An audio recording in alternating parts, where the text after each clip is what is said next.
Indian navy SSR medical assistant, biology, physics, chemistry, तीनों का ये मिक्स आपका मॉडल सेट है। आपका पहला प्रश्न है, क्रेस्कोग्राफ का आविष्कार किसने किया था? सही आंसर है जगदीश चंद्र बोस ने। अगला प्रश्न है, रडार का पूर्ण रूप होता है यानी रडार का फुल फॉर्म क्या है? Radio detection and ranging. अगला प्रश्न है, पदार्थों की अम्लीयता और क्षारीयता का आकलन किया जाता है? सही आंसर है पीएच पैमाने से।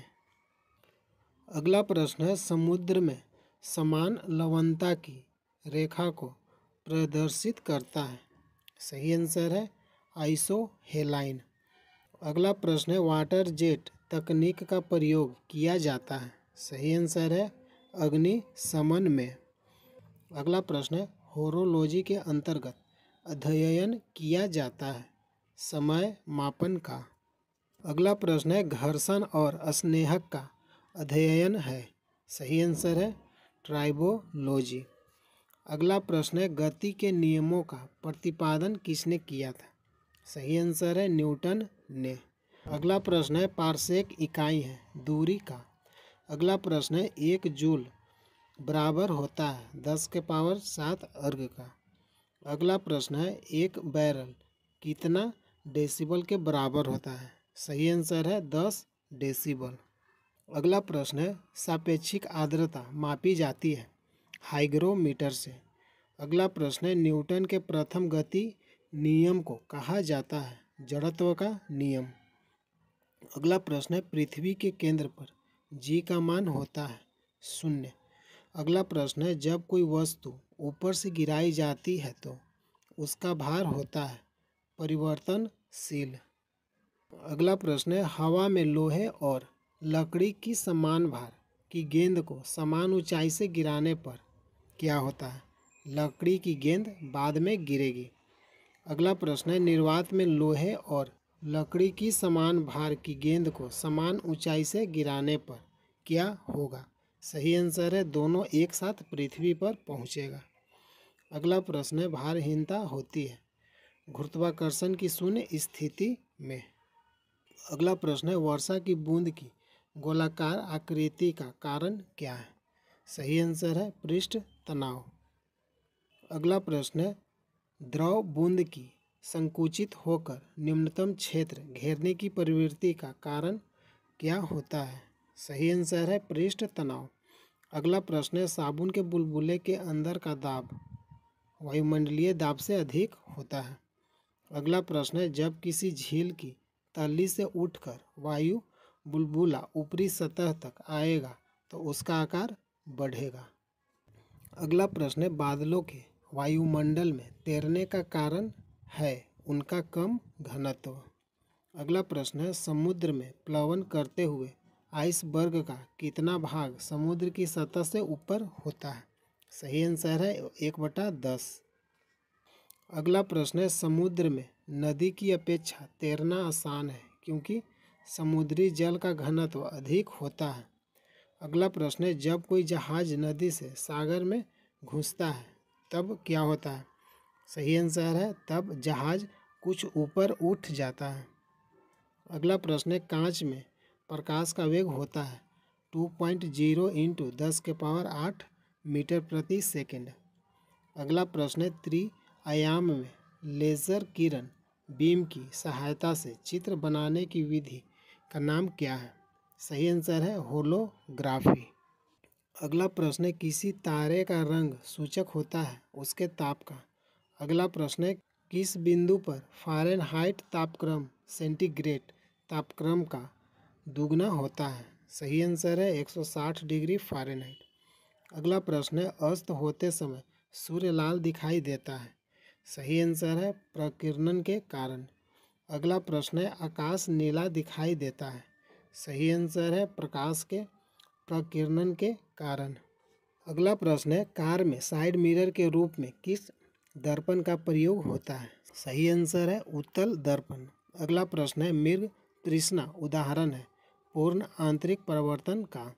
अगला प्रश्न है, धूप के चश्मे की पावर होती है 0 डायोप्टर?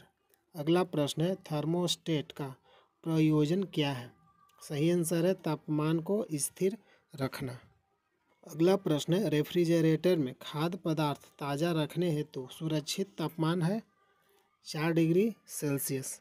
अगला प्रश्न है तेज हवा वाली रात में ओस नहीं बनती है क्योंकि वाष्पीकरण की दर तेज होती है। अगला प्रश्न है जब दो लोग आपस में साधारण बातचीत करते हैं तो लगभग कितने डेसिबल ध्वनि उत्पन्न होती है? 30 से 40 डेसिबल। अगला प्रश्न है जब दो लोग जोर से बातचीत करते हैं तो लगभग कितने डेसिबल ध्वनि उत्पन्न होती है? 50 से 60 डेसिबल। अगला प्रश्न है क्रिस्टल की संरचना जानने के लिए प्रयोग में लाया जाता है दृश्य प्रकाश को। अगला प्रश्न है टेलीविज़न के दूरस्थ नियंत्रण में किस प्रकार की प्रकाश तरंगों का उपयोग होता है? अवरक्त। अगला प्रश्न है घड़ी में स्फटिक क्रिस्टल का कार्य किस पर आधारित है? दाब विद्युत प्रभाव। अगला प्रश्न है एक सूखी सेल में कौन सी ऊर्जा पाई जाती है? रासायनिक ऊर्जा। अगला प्रश्न है एक कार बैटरी में प्रयुक्त विद्युत अपघट्य होता है सल्फ्यूरिक अम्ल। अगला प्रश्न है टंगस्टन की खोज किसने किया था? विल्हेम सीले और टारबर्न बर्गमैन। अगला प्रश्न है हैलोजन लैंप का तंतु किस मिश्र धातु का होता है? टंगस्टन तथा सोडियम का।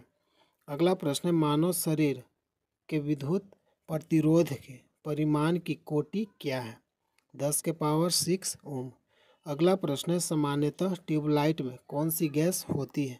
आर्गन के साथ मरकरी वेपर। अगला प्रश्न है फ्लोरोसेंट ट्यूब प्रतिदीप्ति बल्ब में कौन सी गैस भरी जाती है? मर्क्यूरिक ऑक्साइड और नियोन। अगला प्रश्न है प्रत्यावर्ती धारा को दिष्ट धारा में परिवर्तित करने वाली युक्ति को कहते हैं रेक्टिफायर। अगला प्रश्न है दिष्ट धारा का डायरेक्ट करंट डीसी को प्रत्यावर्ती धारा या अल्टरनेटिंग करंट एसी में परिवर्तित करने वाली युक्ति को कहते हैं इनवर्टर। अगला प्रश्न है सूर्य में ऊर्जा का स्रोत है नाभिकीय संलयन। अगला प्रश्न है परमाणु रिएक्टर क्या है? आणविक भट्टी। अगला प्रश्न है पायरोमीटर का प्रयोग करते हैं अत्यधिक उच्च तापक्रम नापने में।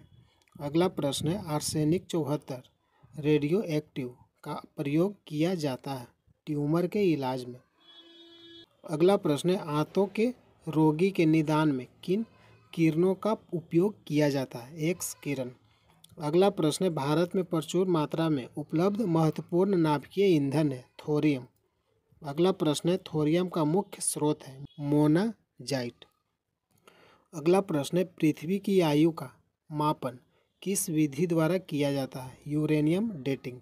अगला प्रश्न है जीवाश्मों मृत पेड़ पौधों की आयु निर्धारण के लिए किसका उपयोग किया जाता है? समस्थानिक C14। अगला प्रश्न है C14 समस्थानिक की खोज किसने की थी? एफ किल्बी ने। अगला प्रश्न है कोबाल्ट 60 कौन सी किरणें उत्सर्जित करता है? गामा किरणें। अगला प्रश्न है रेडियोधर्मी पदार्थ उत्सर्जित करता है। अगला प्रश्न है रेडियोधर्मी पदार्थ उत्सर्जित करता है अल्फा बीटा गामा किरण। अगला प्रश्न है अतिचालक का लक्षण है अनंत पारगम्यता। अगला प्रश्न है बुलेट प्रूफ वस्तुओं के निर्माण में कौन सा बहुलक प्रयुक्त होता है? पॉलीकार्बोनेटस। अगला प्रश्न है ऑप्टिकल फाइबर किस सिद्धांत पर कार्य करता है? पूर्ण आंतरिक परावर्तन। अगला प्रश्न है गैस इंजन की खोज किसने की थी? डेमलर ने। अगला प्रश्न है लेज़र का फुल फॉर्म क्या है? Light amplification by stimulated emission of radiation. अगला प्रश्न है रडार का आविष्कारक कौन है? Robert Watson.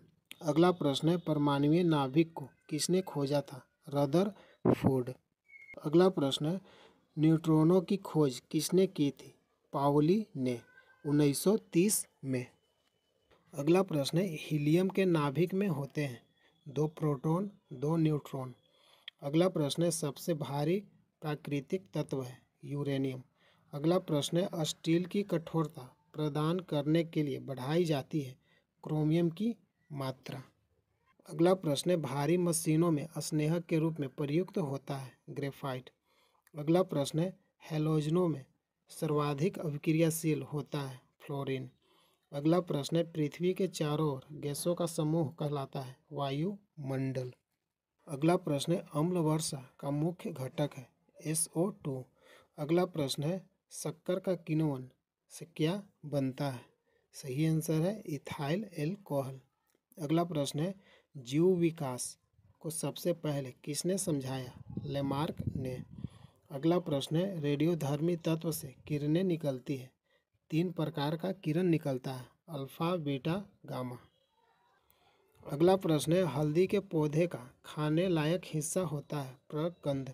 अगला प्रश्न है, रक्त में लाल रंग किसके कारण होता है? हीमोग्लोबिन नामक प्रोटीन के कारण। अगला प्रश्न है, बल की परिभाषा न्यूटन के किस गति के नियम से प्राप्त होती है? न्यूटन के प्रथम गति नियम से। अगला प्रश्न है, कितने ताप पर जल का घनत्व अधिकतम होता है? 4 डिग्री सेल्सियस। अगला प्रश्न है, प्रतिध्वनि सुनने के लिए श्रोता और परावर्तक सतह के बीच निम्नतम कितनी दूरी होनी चाहिए? सही आंसर है 17 मीटर लगभग। अगला प्रश्न है, लाल, हरा और नीला रंगों को मिलाने पर कौन सा रंग प्राप्त होता है? सफ़ेद। अगला प्रश्न है, प्रकाश के किस घटना के कारण रेगिस्तान में मरीचिका दिखाई पड़ती है? सही आंसर है पूर्ण आंतरिक परावर्तन। अगला प्रश्न है, ठंडक उत्पन्न करने के लिए रेफ्रिजरेटर में कौन सा द्रव उपयोग किया जाता है? सही आंसर है फ्रेऑन। हेलो फ्रेंड, अगर वीडियो अच्छा लगा है लाइक कीजिए, चैनल को सब्सक्राइब कीजिए। जय हिंद, जय भारत।